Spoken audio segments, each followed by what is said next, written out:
Every physics teacher you have ever had, and I include myself here, I am not innocent, told you the same story about Heisenberg's uncertainty principle, and the story is wrong. Not slightly off, not simplified for pedagogical reasons, wrong in a way that points you at the exact opposite of what is actually going on. The uncertainty principle is not about your measurement disturbing the thing you are trying to measure. That is a classical idea dressed up in quantum language. And in 2012, two separate laboratories, one in Vienna, one in Toronto, proved it experimentally. They measured a quantum system and disturbed it less than Heisenberg's original argument says you can. The bound was violated, the sacred bound, and nobody told you. Now I want you to do something for me. Hold your hand up in front of your face, spread your fingers, look at the gaps between them. You can see through those gaps, right? Light passes through. You see the wall behind your hand. Good. Now slowly close those gaps. Bring your fingers together until the slits are very narrow. If you really pay attention, and I mean really, you will notice the edges start to blur. The light bends around your fingers. It does not travel in a straight line through a narrow slit. It spreads.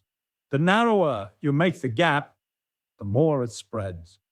You have just done, with your bare hand, a version of the single-slit diffraction experiment, and that, not some story about clumsy measurements, is where the uncertainty principle actually is.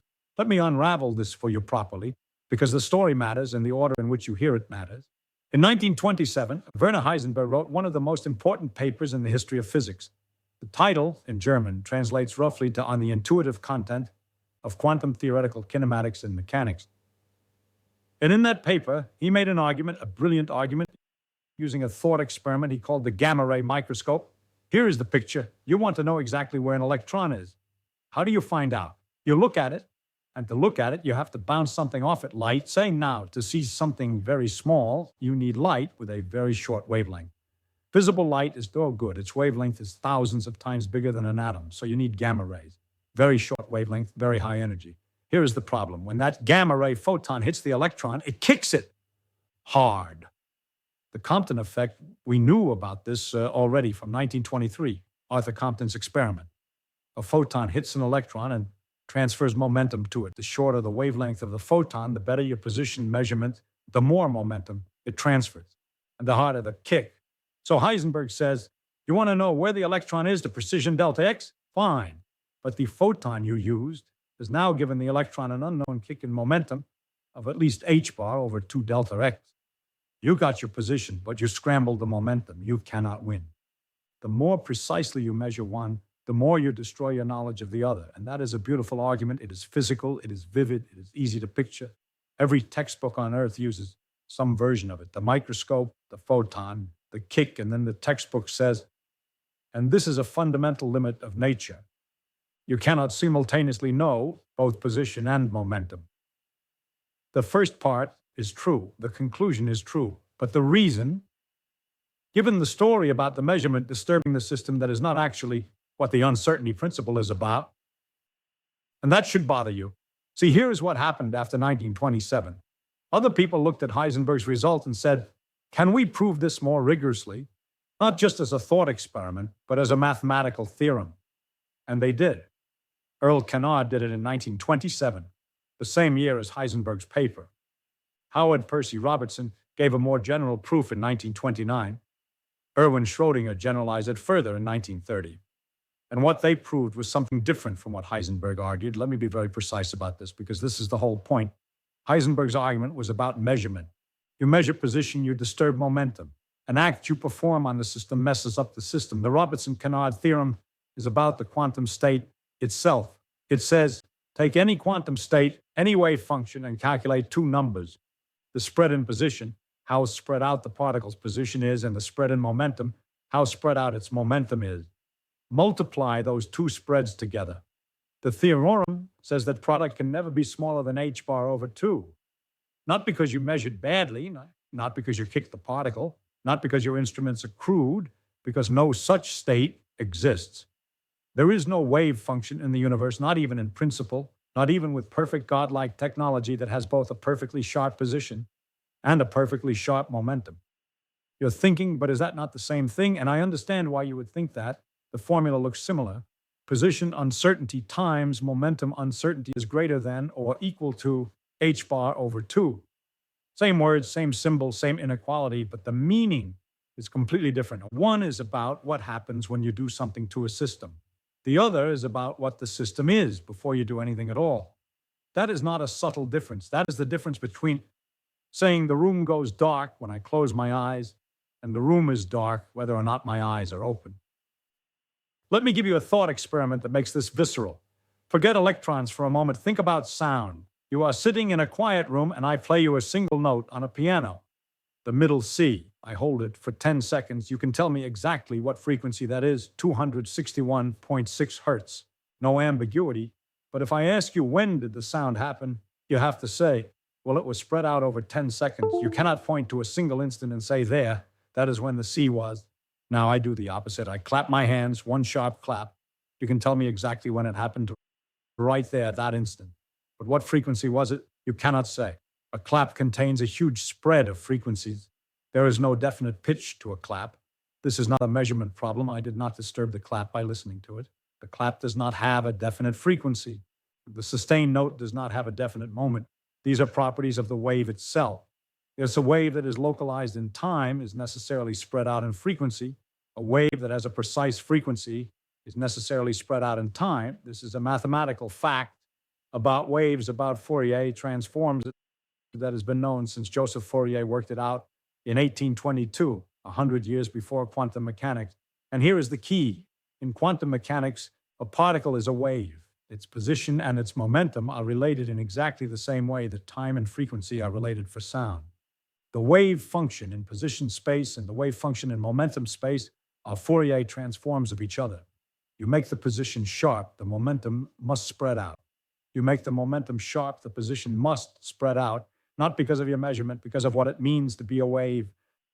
That is the uncertainty principle, the real one, and that is not what we tell students.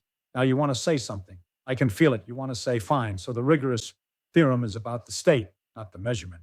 But Heisenberg's measurement argument is still true, right? Even if it's not the deepest version, it's still correct that measuring position does disturb momentum by at least that amount, right? And until about 2003, I would have said yes. Every physicist I knew would have said yes. It seems so obviously right. You kick the electron with a photon, the momentum gets scrambled. How could the disturbance be less than h bar over 2 delta x? But in 2003, a Japanese physicist named Masanao Ozawa published a paper in Physical Review, a universally valid reformulation of the Heisenberg uncertainty relation on noise and disturbance in a measurement, in which he proved that Heisenberg's measurement-disturbance relation was in fact not universally valid. Ozawa derived a new inequality, a correct one, that accounts for the relationship between measurement error and disturbance, and his new bound was sometimes smaller than Heisenberg's.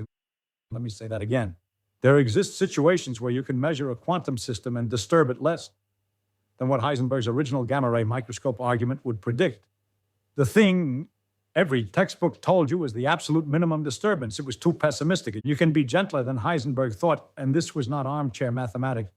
In 2012, 2 independent experiments confirmed it. The first was by Jacqueline Ehrhardt and her colleagues at the Atom Institute of the Vienna University of Technology, published in Nature Physics.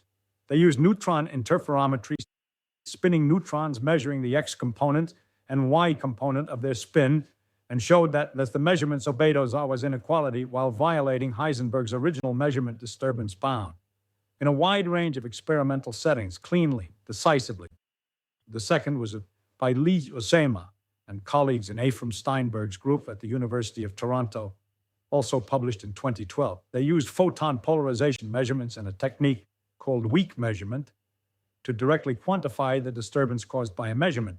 And they confirmed it too. The disturbance could be less than what Heisenberg's story predicts. So the textbook theorem, the Robertson-Kennard inequality about the intrinsic spread of quantum states remains rock solid.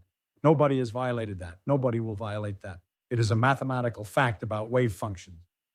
But the story, the gamma-ray microscope, the photon kicking the electron, the measurement scrambling the momentum, that story overstates the case. The real limit on measurement disturbance is given by Ozawa's inequality, not Heisenberg's heuristic argument. And yet, as of today, how many textbooks have been updated? How many undergraduate courses have changed the way they introduce this? Almost none. We just keep telling the old story.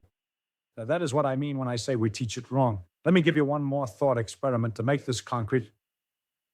Picture two rooms.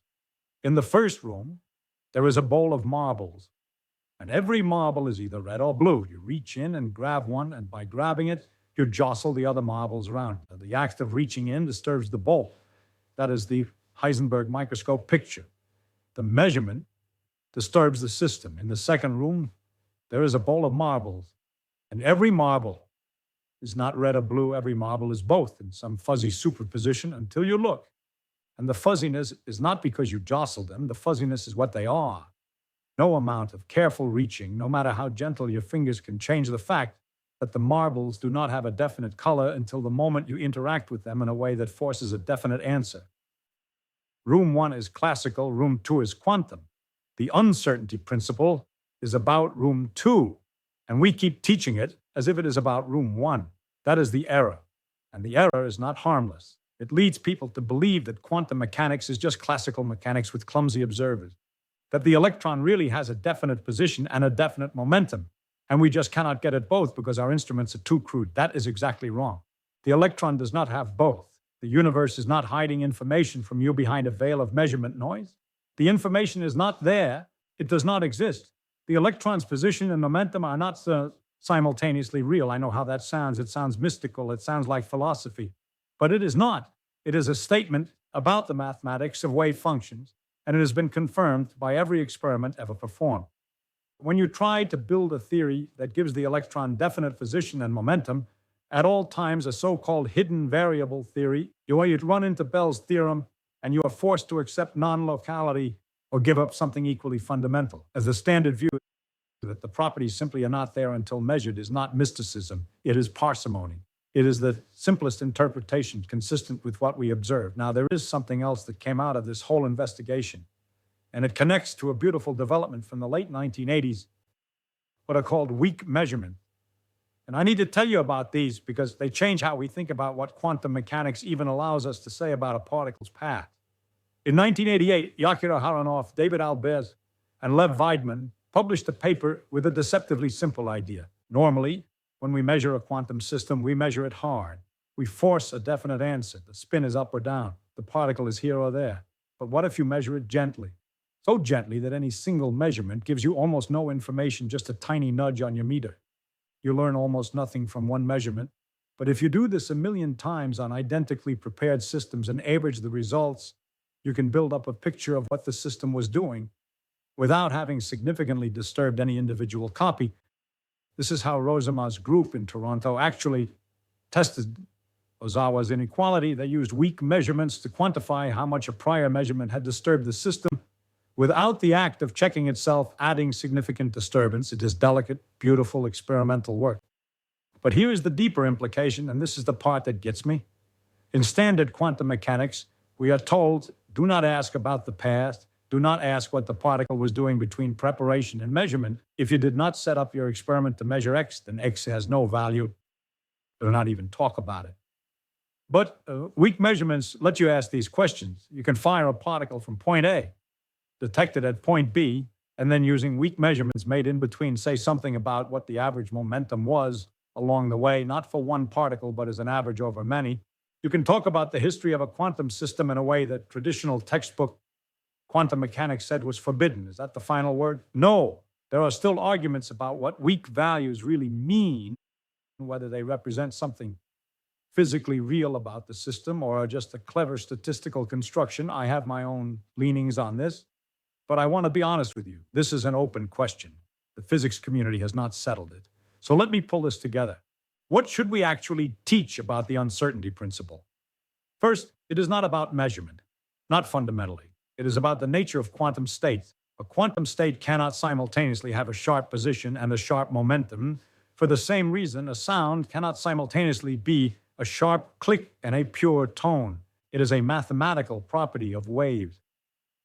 Second, Heisenberg's gamma-ray microscope is a fine historical story, and it captures a real physical effect. Measurements do disturb systems. But the bound Heisenberg put on that disturbance is not exactly right. Ozawa's 2003 inequality gives the correct bound, and it has been experimentally confirmed.